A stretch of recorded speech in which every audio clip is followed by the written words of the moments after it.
Welcome everybody to Landscaping for, Not Against Insects. This presentation will outline how residential yard maintenance, such as leaf litter removal, affects pollinator and natural enemy survival and community composition. This is Wild Ones Greater Baltimore, and we're excited to have Max Ferlauto speaking today. He received a bachelor's degree in plant ecology from Juniata College, I'm sorry. Yeah. Now state entomologist for the Maryland DNR Natural Heritage Program and is also an entomology PhD candidate at the University of Maryland in Karen Burghardt's lab. At the DNR and UMD, he studies how landowners can protect important and rare insects. Yeah. Thank you all.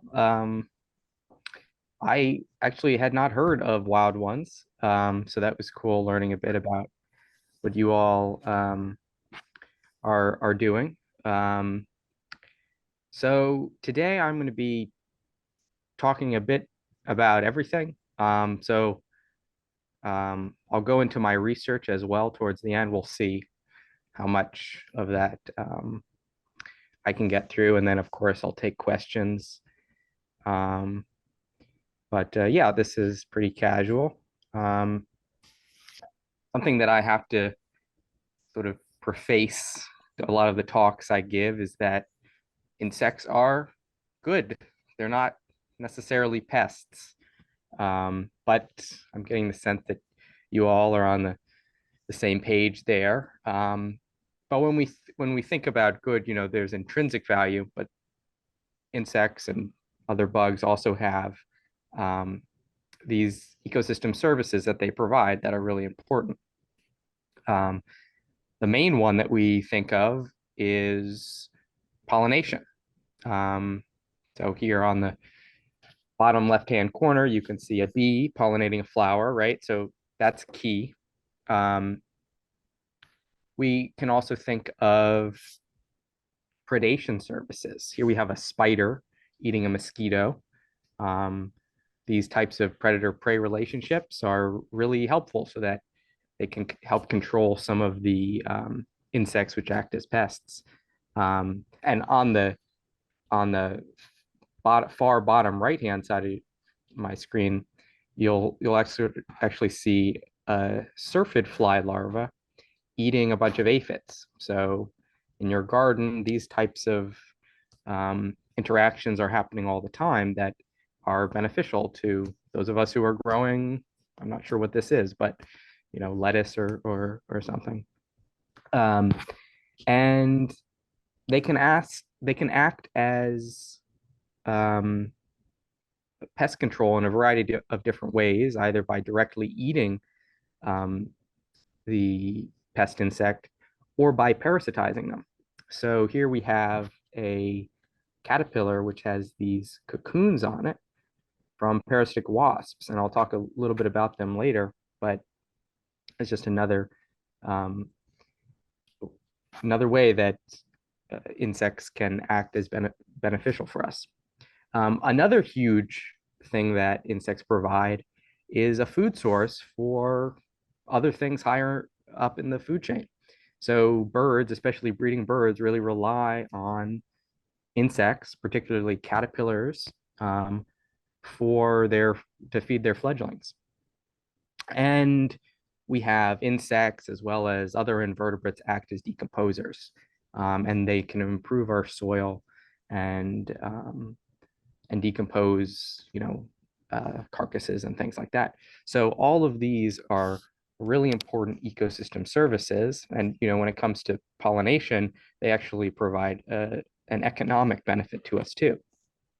But unfortunately, we're seeing declines across the world in insects, particularly in moths and butterflies, and in some of these natural enemy beneficial insects that control some of our pest species. So this is unfortunate, and we're going to try and do what we can to stop this decline. So I work for the DNR Natural Heritage Department, and a lot of what the Natural Heritage Department does is figures out which species are rare and what we can do to protect them.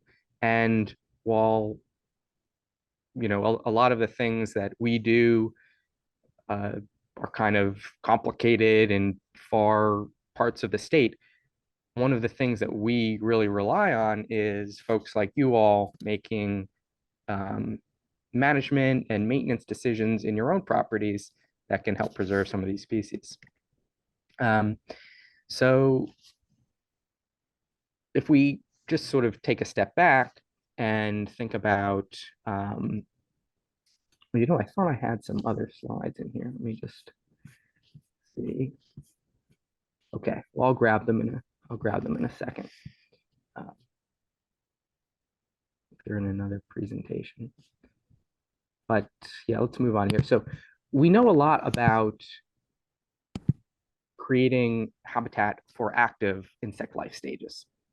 We've done a lot of research and we've come up with these pretty clear management decisions or best management practices that we can implement in our yards and gardens. So when we think about, we can take a moth, for example.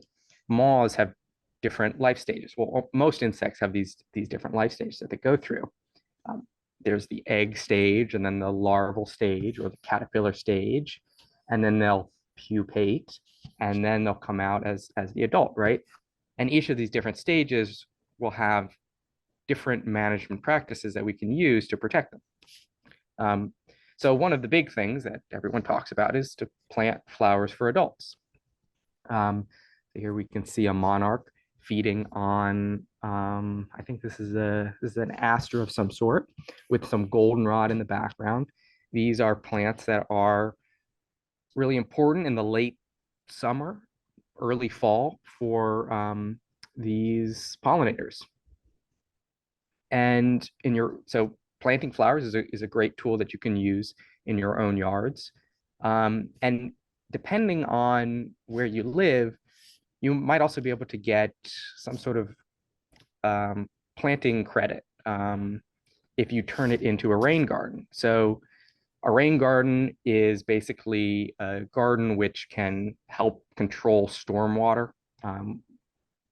You probably heard that we have a lot of impervious surfaces in Maryland, and so the state is doing what it can to try and take some of this stormwater off of the surface instead of it just flowing down our streets and washing into our streams.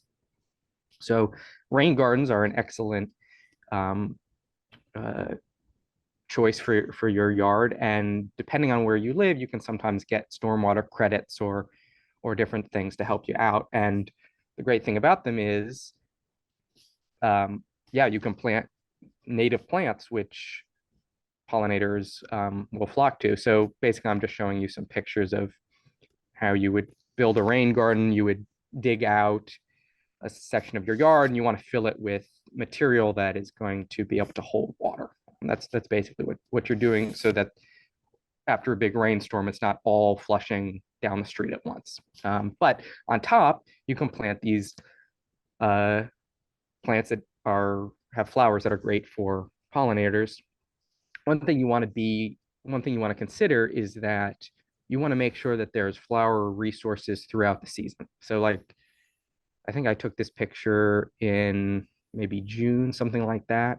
You also want to make sure there's going to be flowers that are going to bloom in the later summer, like those asters. So this is probably taken maybe in August of the same rain garden, and you can see, there's different things are blooming.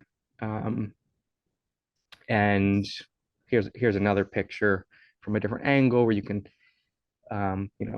see some other flowers that are blooming. There's a lot of different places that you can go to find resources on what plants are optimal for which part of your yard.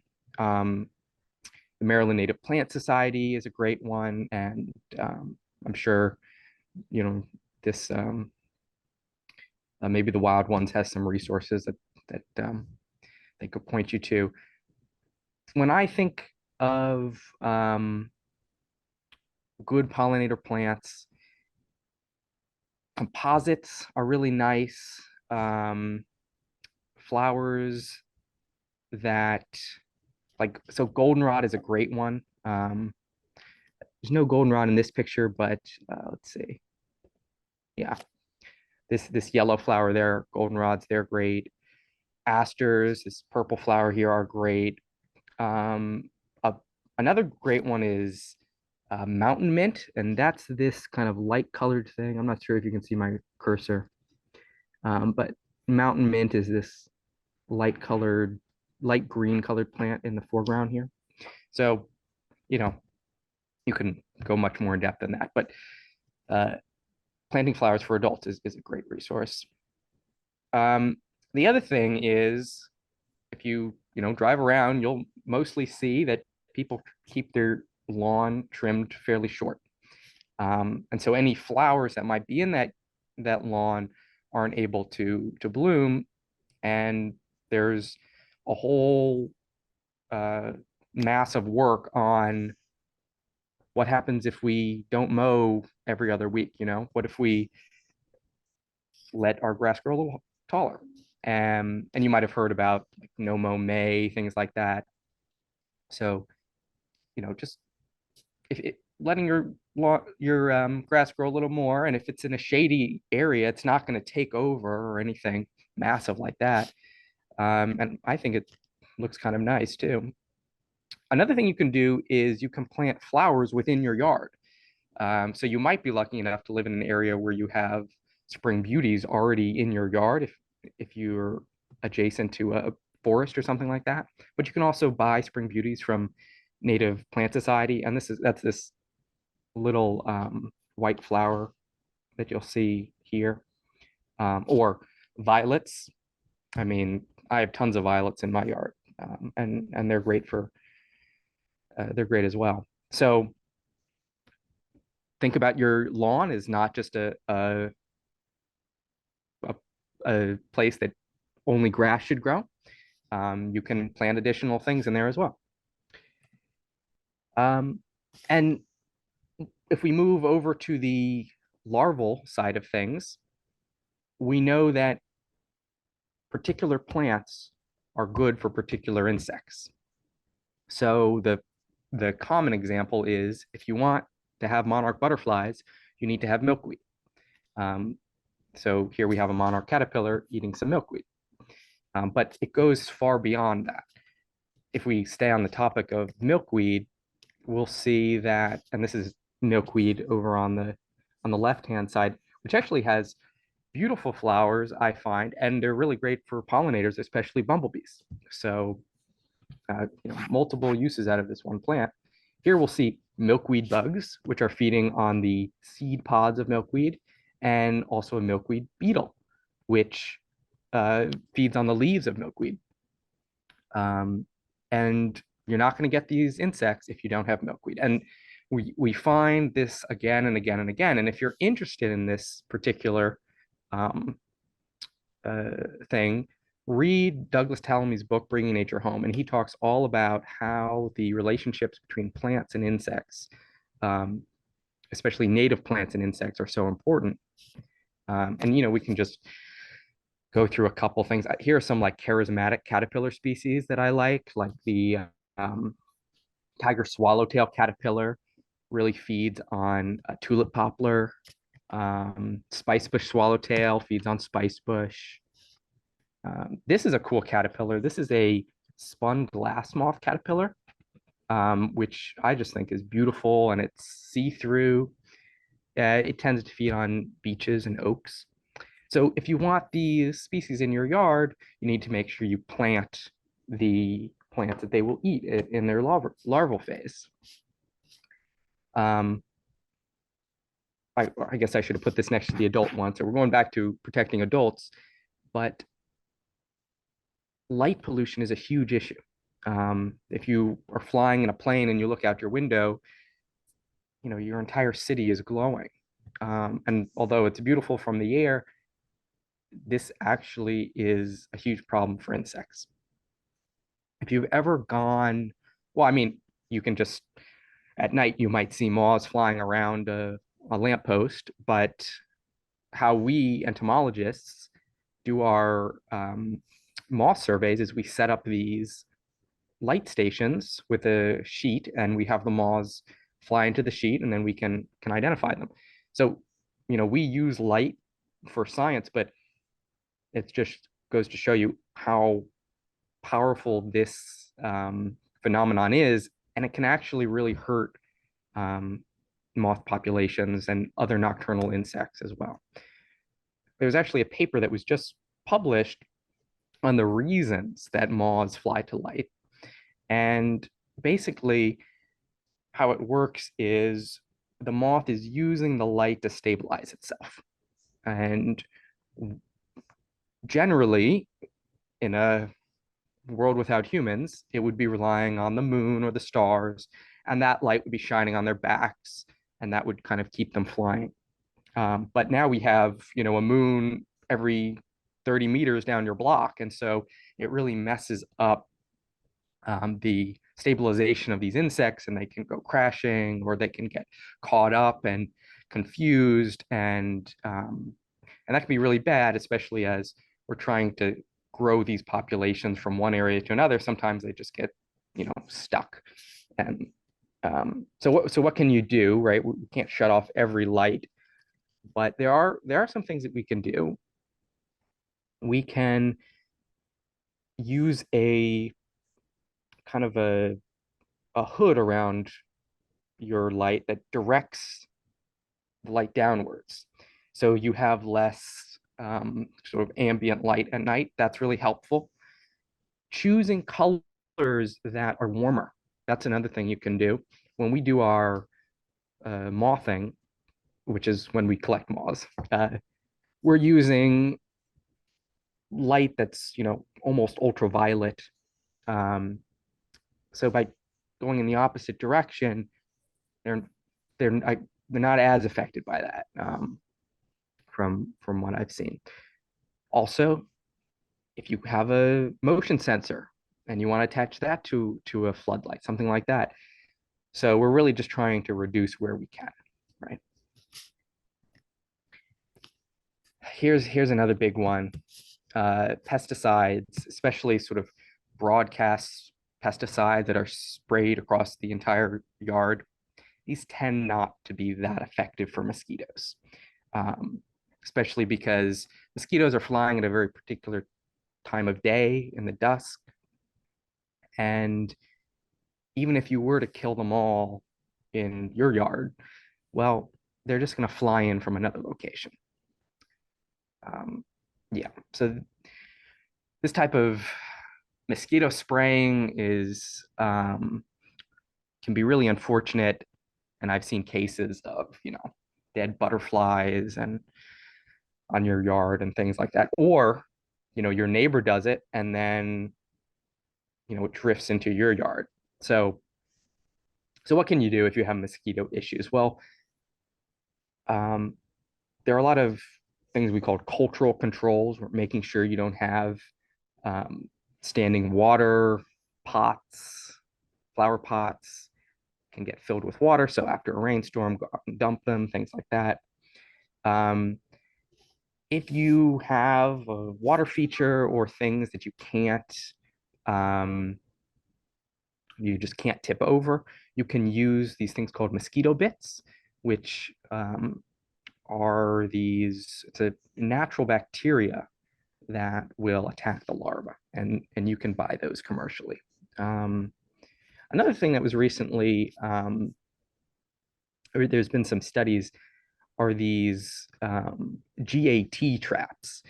And basically how they work is the mosquitoes will be attracted to water with kind of rotting organic material in it, and they'll fly in, and it's made in such a way that they can't fly out again, and there'll be like a sticky piece of paper in there that they'll get trapped to.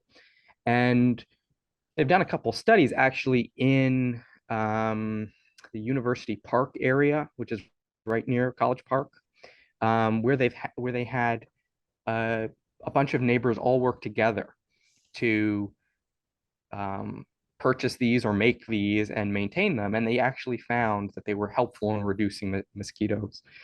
So, right, we just want to avoid kind of a pesticide that's going to kill everything it touches. Um,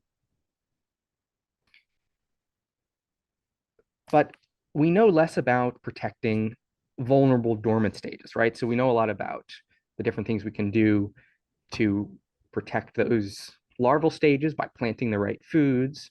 And we know all the things we want to do to protect the adults. But we know a lot less about these stages that are more dormant in the winter. Um, and, this is a stressful time to be an insect in the winter. And I mean, right now, we've had like 60-degree days, things like that. But, you know, I think they're saying there's going to be a snowstorm on Friday or something. So imagine if you're an insect, you're just getting very confused, and that can be stressful, the freezing and thawing repeatedly. Um, so yeah, so it's cold, there's little food, um, everything's trying to eat you, everything's trying to get as much food as they can right now. So it can be dangerous. And so insects, so we'll use moths as an example, will do will have a variety of life history traits that they're going to use to protect themselves. So some might form cocoons above ground, and so you might see these cocoons hanging around, or you might find butterfly chrysalis, something like that. So that's a common strategy. Some species will overwinter as eggs on branches, things like that. Um, some species will actually overwinter as adults. So, you know, here we have, and a couple butterflies do this. The morning cloak butterfly, the question mark butterfly, um, and they kind of look like leaf litter, almost like camouflage. So that's a strategy. Some will overwinter within leaves. So there's a whole group of a group of moths that are called leaf miners, and they feed between the top and bottom part of the leaf. And so they will, when that leaf falls, they'll overwinter within that material. Um, some will overwinter as the larval stage. Um, Most people have seen or heard of the woolly bear caterpillar. You might see them crossing the road in the fall. So these guys just freeze solid pretty much, and they'll be kind of below that first layer of leaves. A lot of moths also overwinter below ground. So they'll form their pupa. They'll basically dig into the soil, and that helps them because they can be protected not only from predation but also from temperature changes. So these are all different strategies that insects might take.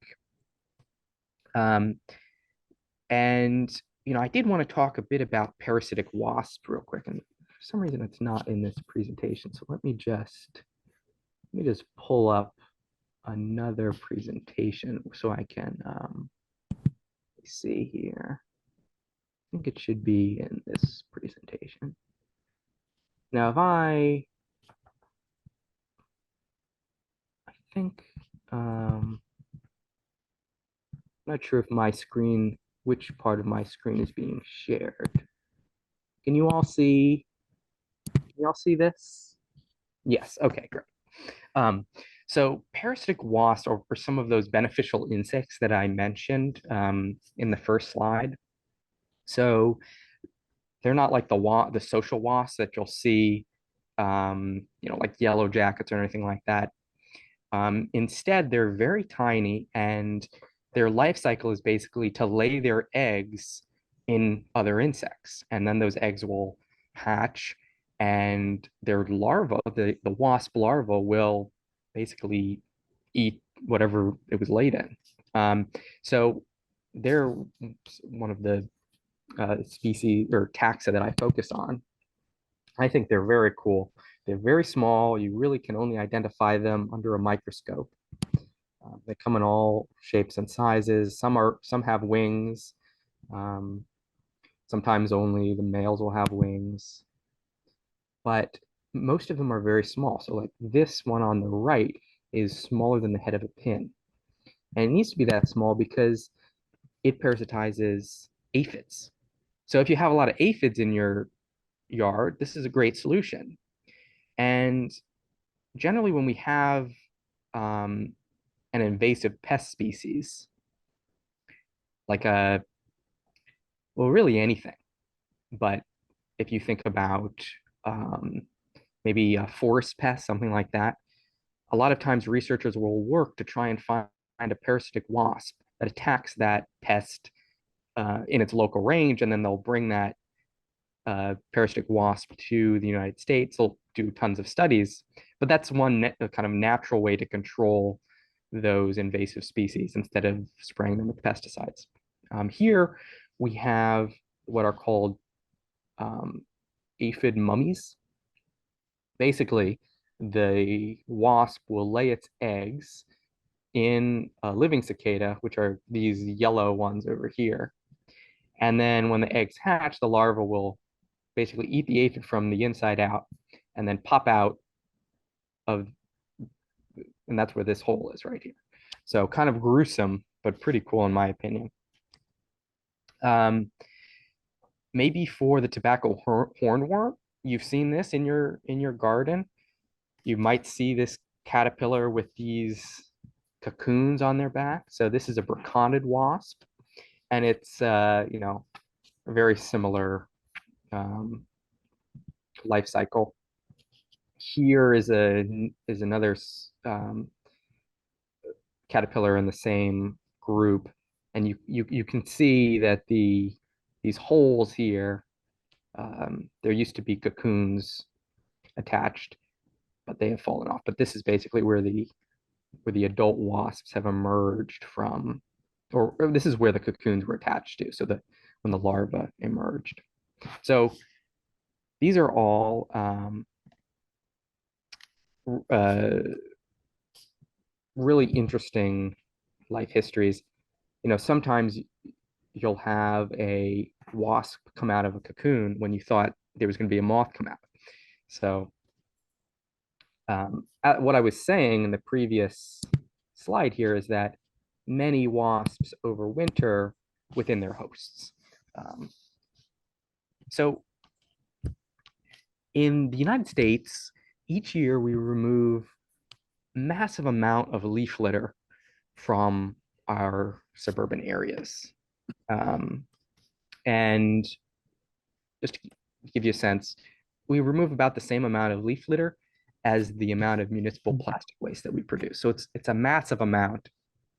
And for the most part, it gets landfilled. Sometimes we compost it. But if you're an insect that's overwintering within that leaf litter, you're not going to be able to survive, you know. So there are some some alternative things that people do. Some people shred their leaves. Some people create leaf piles. And we don't really know what the effects of any of these leaf litter management strategies were. So for my PhD, which I'm still finishing up, this was the big question that I asked. Um, uh, and the other thing we don't know is like, are certain areas of your yard better for insects than other areas? So is an area that is more highly maintained better than an area that's just sort of left alone? Or or by not maintaining your leaf litter is maybe there's no difference. So all of these were questions that I asked through my PhD. So in order to do this research, we worked with a bunch of homeowners, basically between Washington, D.C. and Baltimore. And we asked the homeowners, where is an area that you would consider to be maintained and where is an area you would consider to be unmaintained? So a maintained area would generally be something forward facing, front yard. Grass is mown, it's raked year after year. And an unmaintained area would be an area that would be left alone, maybe behind a shed, something like that.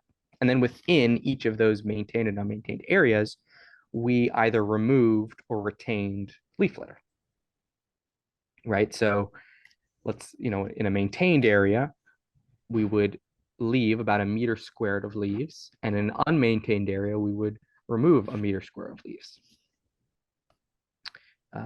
And then in the spring, we would place emergence traps over each of those treatments. So an emergence trap is basically a tent that will collect all of the insects that are coming out of the ground or the leaf litter and flying up into the air. It will collect them in a bottle.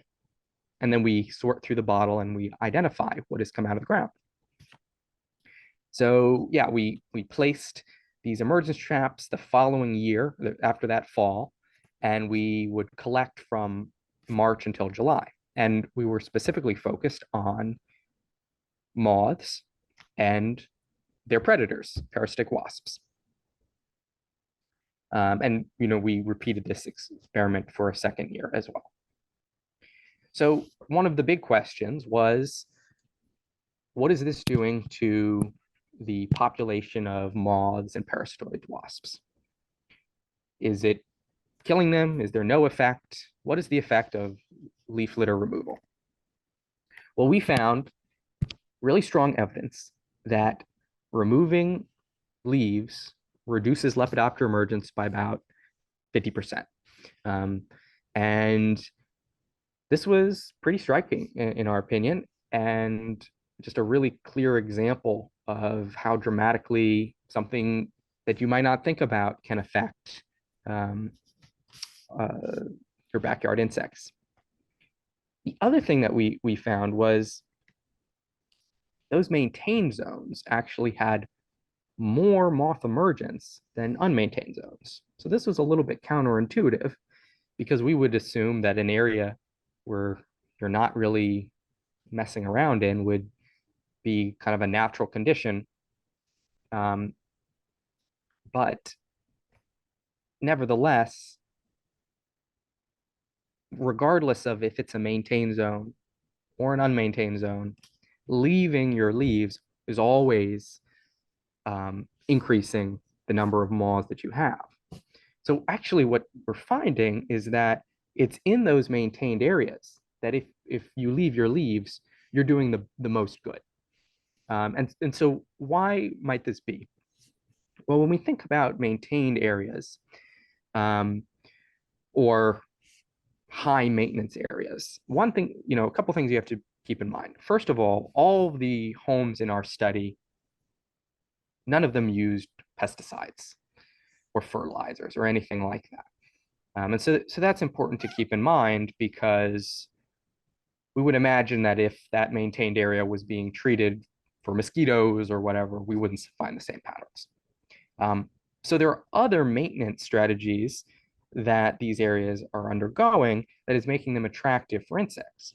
Well, one of the things could possibly be that these areas are closer to garden beds with a diversity of flowering resources.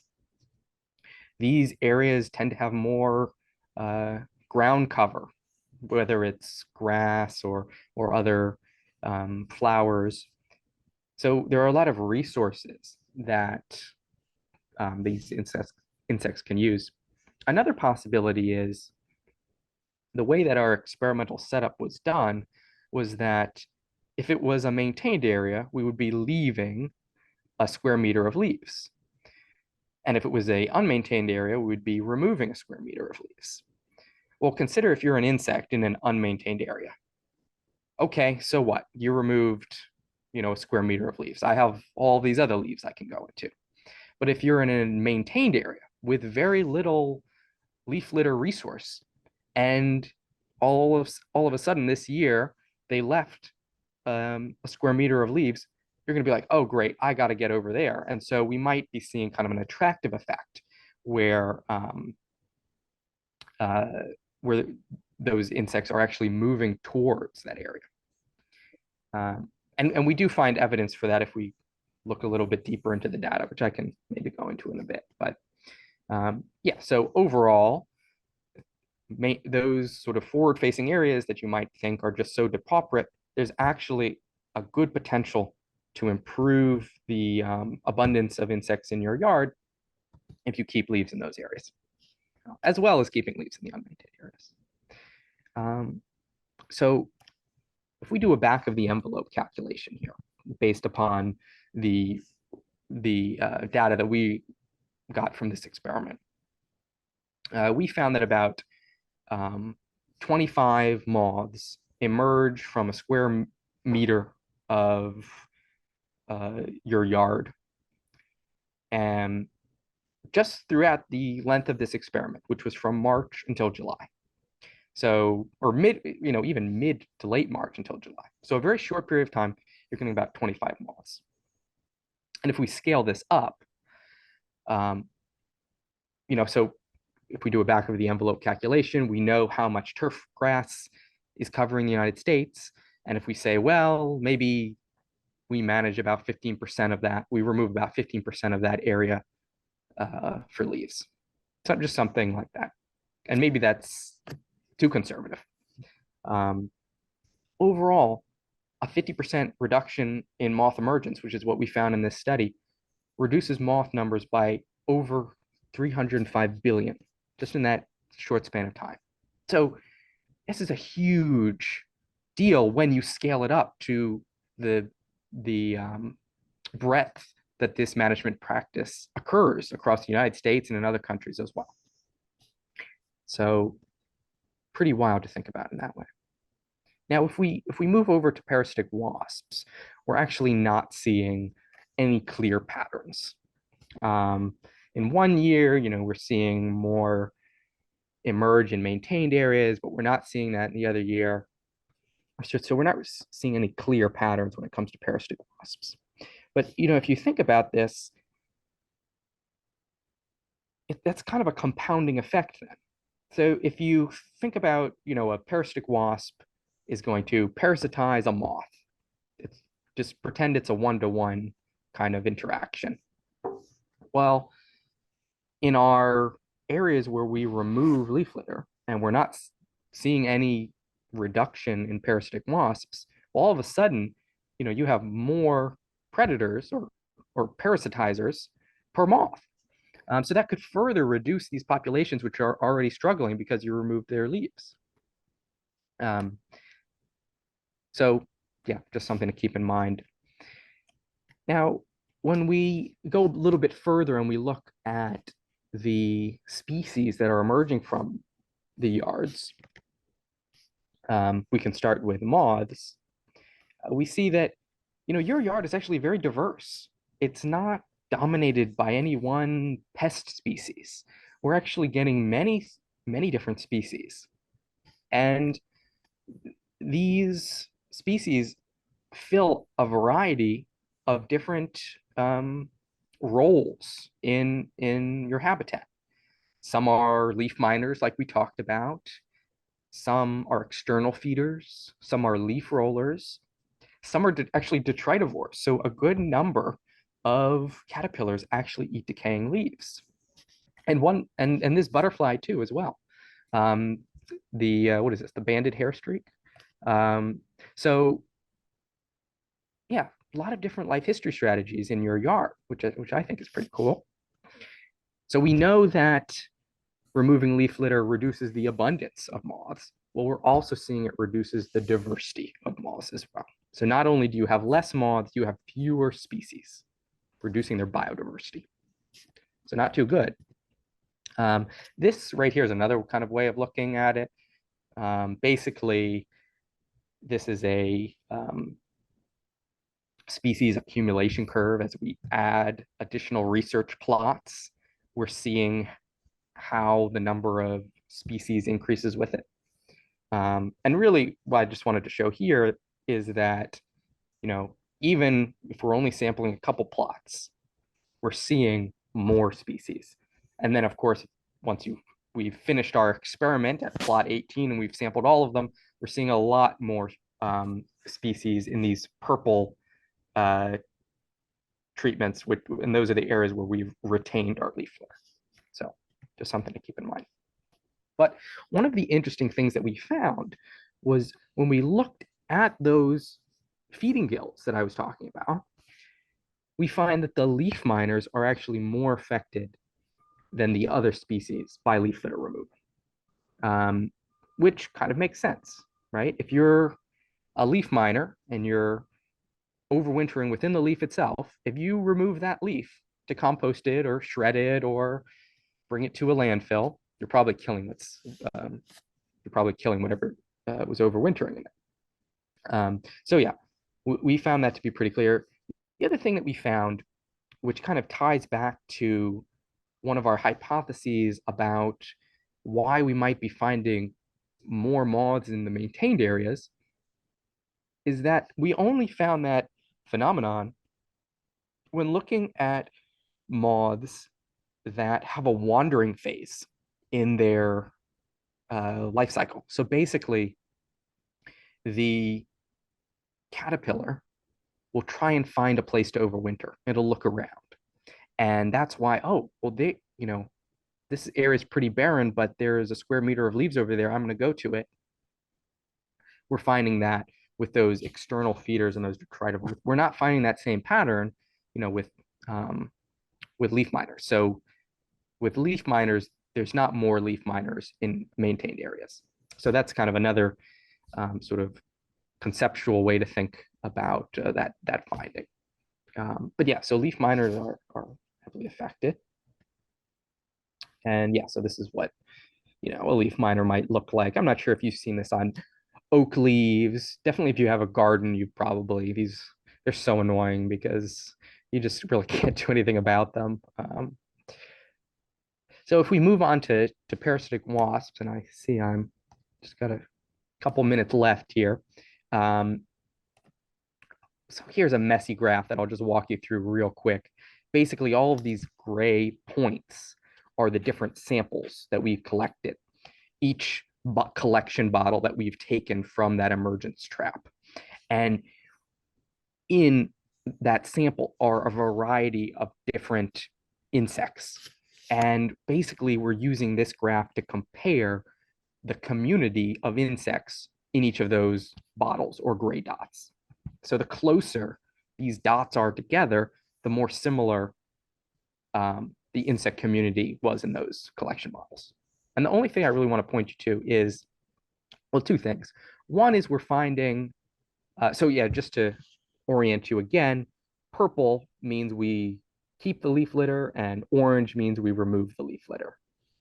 And the shading shows whether it's in a maintained area or an unmaintained area. So we're seeing a separation here, right? These circles are separate from these circles. That basically is saying that the communities of species are different. So there are different species in areas where you keep your leaves versus areas where you remove your leaves when it comes to parasitic wasps. And one in particular are this ELPH. Well, that stands for the Eulophid family of wasps. Now, can you guess what the Eulophid family of wasps parasitizes? Well, they specialize in parasitizing, you guessed it, leaf miners, the things that are mostly affected, the moths that are mostly affected by removing leaf litter. So this makes sense that you would find less eulophids in areas with less leaf miners. But I think it's pretty cool because we're seeing how, this management strategy that we all do is affecting the prey, but it's also affecting the predators as well. So these different decisions that we make travel up the food chain. And I think with that, yeah, I guess I could start taking questions. Max, we have until 7:30. Oh, okay. Cool. Good to know. Yeah, and I think there are a lot of questions in the chat about about control. So feel free to go over the details of your experiment where you had like the different setups and controls to and comparing the numbers and whatnot. Okay, sure. Yeah, well, I'll just speed through then this last bit then. So one of the things that we were interested in is trying to figure out why are we seeing this? And so I kind of already gave what I think the answer is away, but one of the hypotheses we had was that by removing leaf litter, you're removing that blanket over the soil. So if anything's overwintering in the soil and you remove their blanket, all of a sudden they're exposed to these drastic temperature changes. And so what we did is we buried temperature probes in the different plots, and we found, so here is a graph of the average temperature. I think it was like every hour from throughout our experiment. And you can see, it goes up and down from day to night, but then there's also seasonal changes as well. This is in a plot where you've removed leaf litter. If we overlay a plot where you keep your leaves, you see that temperature difference is a lot less. So this is basically showing how keeping your leaves buffers soil temperature from drastic temperature changes. So, our thought was, hey, maybe this is one of the reasons that removing leaves hurts moth populations. Overall, though, we're not really finding clear evidence for this. And one of the reasons is we're not seeing the seasonal differences in temperature variation match the seasonal differences in moth emergences. And another reason we don't really think this is the case is because most of the effects that we're finding are to species that are overwintering within the leaves, in the leaf litter itself, those leaf miners, which, they're just getting removed. They're probably not, it's too late for them to even worry about these drastic temperature changes. So that's just something to keep in mind. Yeah, we also just, these graphs are just further showing that maintained areas have a lot of vegetative resources for insects, and that might be one of the reasons why we were finding higher abundances there as well. And, we're finishing up a project that looks at some additional leaf management strategies. So this project takes place at the Smithsonian Environmental Research Center, where we have a lot of additional plots, and we have tons more questions that we can answer, because this is a standardized experimental design as opposed to kind of more of a observational design going to different people's backyards. So we're able to look at things like, how does the identity of the tree species affect the types of moths and parasitic wasps that are overwintering? So we would set up these plots, and we would also ask the additional question, which was, what about other leaf litter management strategies, such as, so here we're removing the leaf litter from our quadrat, and we shredded some of it, and we created a small leaf pile in some of it. So basically, we're able to ask, does removing your leaves differ from keeping your leaves? And how does it differ from shredding your leaves? And how does it differ from creating these leaf piles, which is just a doubling of the leaf litter in this case? So just to try and answer, like, okay, well, what can I do in my yard then if I shouldn't remove them? So what we also buried additional temperature probes, and we found similar things where there's a lot greater temperature variation in areas where you remove leaves compared to this control where you keep leaves. But yeah, we talked about that. So what we did find, though, is that, again, removing leaves reduces the amount of emerging moths. Moths are in the insect order Lepidoptera. So that's why you see Lepidoptera up here. But we also found that mulching leaves had a similar effect. And so we wouldn't recommend mulching your leaf litter as an alternative strategy to just removing them. And it's likely because you're shredding those leaf miners, which are more susceptible. But creating those leaf piles, this addition treatment in your yard, is a good solution. So here we're seeing that, in the summer, you want to do all those things we talked about at the beginning of the presentation, creating that that pollinator garden, maybe in a rain garden. But in the winter, we need to preserve their habitat as well. So what I do in my yard is I rake the leaves that are in an area where I don't want them. Most of the time, I just leave the leaves where they fall. But in an area where there can't be leaves, I'll rake it into my pollinator garden. So that's my solution. So with that, this is a research experiment that's been helped by so many people. And yeah, with that, I will take a look at some of these questions. And feel free to, ask me anything. I'm also, I work on rare species. Any questions you really have, I'll feel free to answer.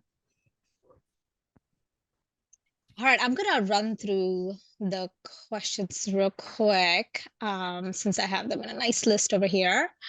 So first question is from KR. They ask, I have found Chinese praying mantises in my garden, for like 1 to 2 years. I usually destroy them as non-natives and because they are preying on my pollinators.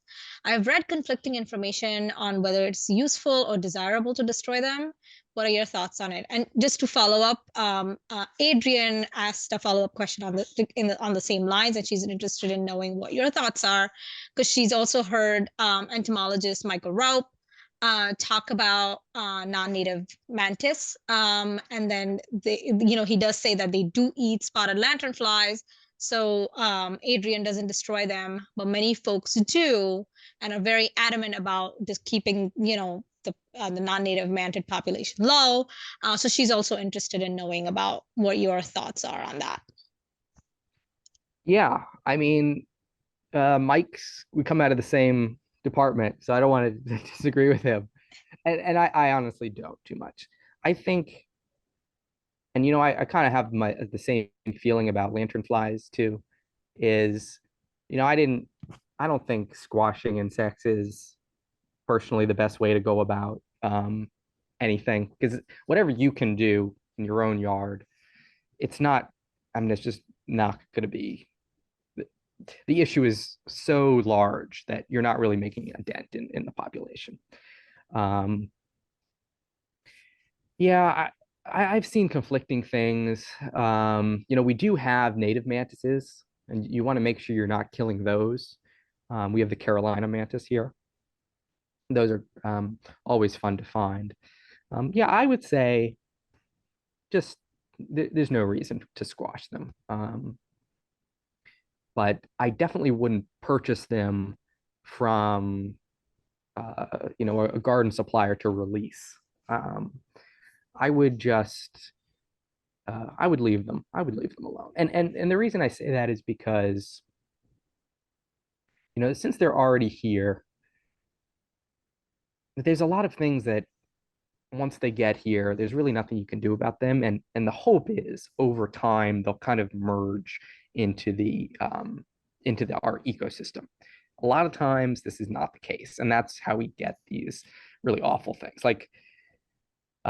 But sometimes over time we're seeing some adaptations of other species that kind of incorporate that into the ecosystem. Like, for instance, when it comes to the spotted lanternfly, in the areas where the spotted lanternfly were found initially, we're seeing less of them there. Now, it could just be a yearly change, or it could be that the birds and other species are learning that, oh, actually, we can eat this. And that's just coming off the top of my head. But when it comes to just killing things, I would not, just because, well, it's not fun either.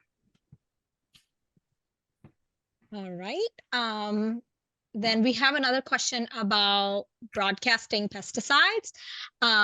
I see ads, this person says, I see ads that grub killers such as GrubX is used as a preventative rather than as targeted, needed pesticide.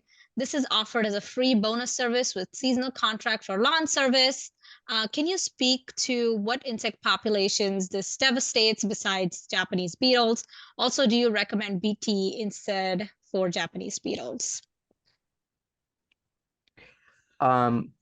So I'm not a pesticide expert. BT has a variety of strains that target particular groups of insects.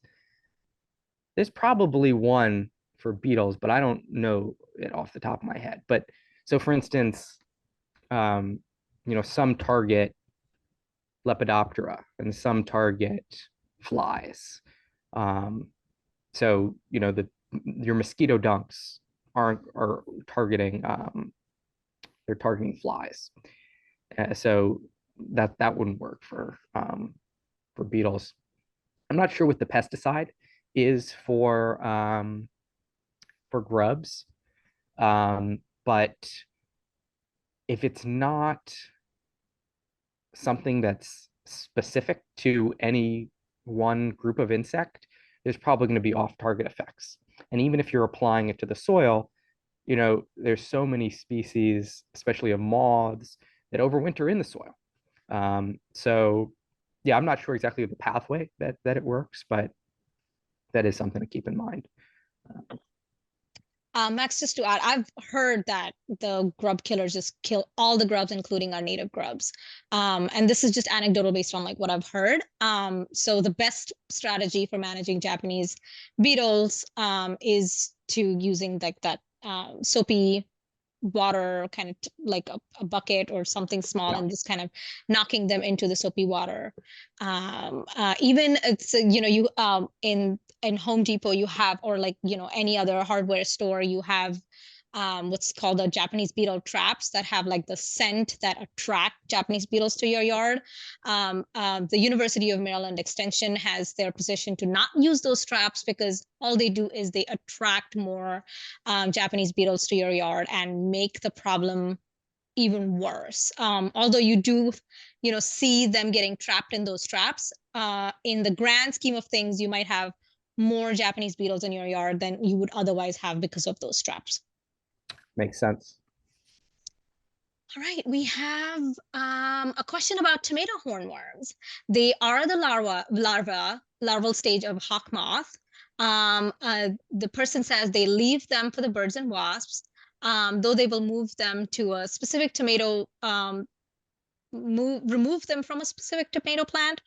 Since tomato hornworms are the bane of any gardener, are there any deleterious impacts of hawk moth on the hawk moth populations by removing hornworms? I don't think so. I mean, these are your tomatoes. It's hard because we use our yard for different purposes, and we want to make sure that we're creating space for people to enjoy the yard more, not less, by natural gardening. So I think there's definitely room for doing what needs to be done in your vegetable garden or flower garden. We just want to make sure that we're doing the least impact to those other species that we don't want to kill. So no, I say I think it's great to what that person said, to keep a tomato plant for the hornworms. And the reason is, if you remove all your hornworms one year, you pretty much have to remove them every year, because you're killing their natural enemy, those parasitoid wasps. If you keep that population going at a low level, you will always have your natural beneficial biocontrol insects to manage it for you. So yeah, that's probably the best thing to do. And yeah, this is another reason why broadcast spraying of pesticides is really bad, because there is a balance, even in our own yards, between predators and prey. So if you kill all, I'm not sure if you've seen these like predator-prey cycle graphs between rabbits and foxes. Like the same thing happens in our own yards when it comes to insects. If you get rid of all the prey, eventually all the predators will leave as well. But it's a lot easier for the prey to come back than it is for the predators to come back. And that's how we can see these outbreaks, like almost overnight, of certain, aphids or something like that. So make sure you preserve those natural enemy populations. All right. And I think you already talked about the controls in your experiment, so I'll skip over your question, Michael. The last two we have is, I have never seen this addressed. Does the depth of the leaves make a difference to whether leaf piles are beneficial to desirable insects? I have some areas of my yard where there are 2 to 4 inches, where they are 2 to 4 inches deep, and another area where they are 2 to 3 feet deep. What is an ideal depth of a leaf pile? So it was 2 to 4 inches versus 2 to 3 feet. 2 to 3 feet. Yeah, definitely go with don't do the foot one. We want, basically in our experiment, we just doubled the amount of leaves, which was about that height. The issue is if you create a pile of leaves, especially after it rains, it's just going to become soggy and inundated, and it won't. I mean, basically, most of the oxygen will probably leave as well. Like it'll be suffocating as well. So those piles are not what I'm talking about. I'm just talking about kind of a thicker area of leaf fall, because not only do we not want to suffocate the insects, we want to make sure that they get the cues they need to emerge when they need to emerge. And if it's such a deep pile, that could be difficult to them, and also it's harder for them to dig out and emerge as well. So lots of reasons not to do these massive piles. And one final question that I see in the chat already. Of course, everyone is welcome to add questions as you think of them in the chat, or you could just unmute yourself and ask Max the question directly. So question from Cheryl: thoughts about moving leaves to different property? I don't remove leaves except for driveway, but I get bags of leaves from my daughter's small lawn, and I pile and spread and compost them. Yeah, I don't really have an issue with that. I mean, it's great to keep things where they are, but the only thing you would want to be concerned about is if she had some sort of pest insect that you didn't want in your yard. But other than that, might be a good way actually to, I mean, it depends on what that means. Does it mean you're leaving it in your garage for a couple weeks and then it's being moved, or is it happening the same, day or so? Because that's a difference, right? They're not going to survive long in, a plastic garbage bag. But yeah, I think that's a good strategy. But remember, composting itself, while it can be great for your garden, it's going to kill anything. If you're composting correctly, it's going to kill the insects within it. Yeah, Maryland, University of Maryland Extension. I think Howard County also has a rake and take program where you'd be paired with a person that likes to rake with a person that likes to take. And they basically, whenever the leaves are piled up, they would exchange and give your leaf bags to you if you are the taker. You're more than welcome, if you're in Howard County, to sign up on that program. If you just Google Howard County rake and take program, you'll probably get a flyer on that.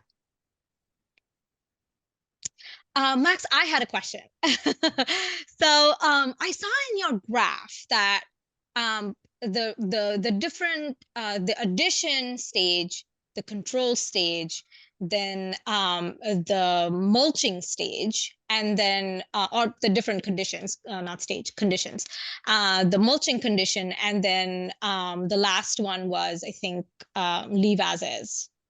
Maybe I'm messing it up. Yeah, no, but there you were four conditions, and of those, there was the ones where people removed had overall lower emergence rate of moths. But then where people actually mulch them, that was further even lower than where they had removed. So like based on that observation, was that one significant difference? So is it best you'd rather leave it than mulch it because mulching hurts the population more? Is that what Yeah. we should So conclude? basically, what you were seeing was just a statistical kind of phenomenon. Basically, we weren't seeing significant differences between removing your leaves and mulching your leaves, Mhm. but we were seeing differences between leaving your leaves and that addition treatment between everything else. So I wouldn't look too deep into the difference between removing and mulching. We're not seeing any differences there, but we are saying that you know uh, it's no better. And in fact, it's a little slightly worse to Yeah, mulch from than. this experiment, but maybe next year it would be a little bit higher. But yeah. Mhm. Any other questions? And again, we will be recording this. So anything you missed, you'll be able to catch up on. And we'll probably post this recording a week out from now. So you'll all have, everyone who's registered will receive a link to re-listen the recording. Yeah, thank you all so much. This was really fun. And I have a question for Max. So Max, you're going to be doing ongoing research on this? Well, we're finishing up that paper with the four treatments. So that one hopefully will be coming out this spring. That's great. And where can people find it? I will, well, I will, when this stuff gets published, I will, I should actually have a paper that will be coming out any day now. So I can send that around to Wild Ones and anybody else who might be interested. So yeah, I'll make sure that you all can find it when it comes out. I think we have one last question here, Vinny, from Michael Cantwell. We said he just thought that he heard on WTOP that gas leaf blowers will be banned at the end of the year in Maryland. I don't know if anyone I have not That- heard that, but tell on that one. No. Cheryl? That's one of, I mean, there's a lot of proposed legislation this year, and that's one of the proposed legislation. It certainly it hasn't passed yet or anything, but it yeah. is one of the proposals. Thank you. You're talking about the gas powered versus being replaced with electric. That's been withdrawn. Okay. Judy. Yeah, and I think it was actually for mostly the way it was mostly for government employees rather and government crews as opposed to private. Right. The hope is that it hit too much opposition, and the hope is that it will be introduced in future years. Definitely something we'll keep following. All right, well, I have to head out now, but it was really Thank nice you, Max. speaking with you all. And yeah, looking forward to staying in touch. Bye-bye. Thank you very much. And thank you everyone who came tonight. We are so glad to be able to have had Max talking about this topic. And we encourage you, if you're not a member, to go to wildones.org/join and become a member and support our efforts.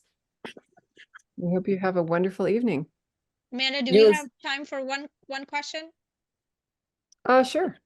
I think Ina asks, well, I'm the person that collects leaves from all my neighbors. Right now, they are in the spare wooded area. When can I compost them? When do the insects emerge? Anyone, just open it up to anyone who can speak to it. I believe that the insects emerge depending on the species throughout the spring.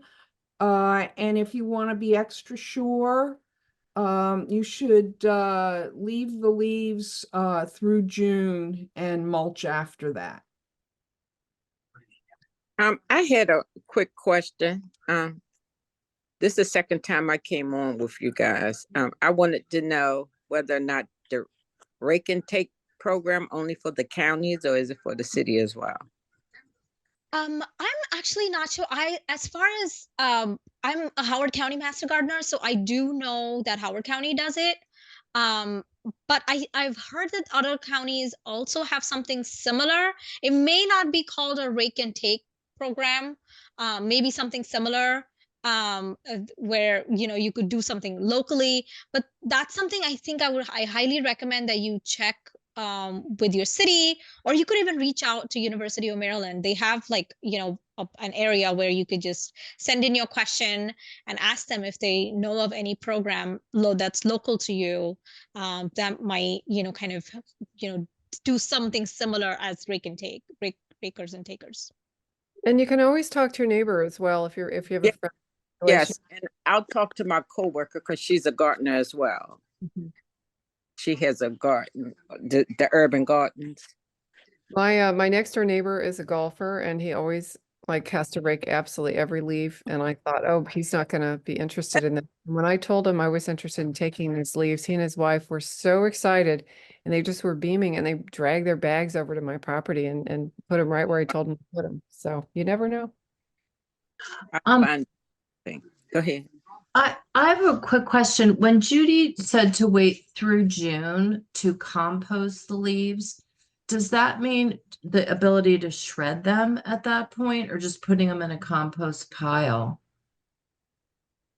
Most of the whatever insects there are sheltering, or also it's not just insects. There's other wildlife. Well, at that point, they won't be necessarily in the leaf piles, but hey, there might always be something there. Maybe something's hiding in the leaves. So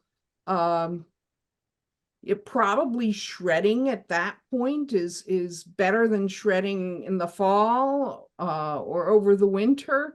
But you probably, I don't know, you still want to check out the pile before you start shredding it. Thank you. All right.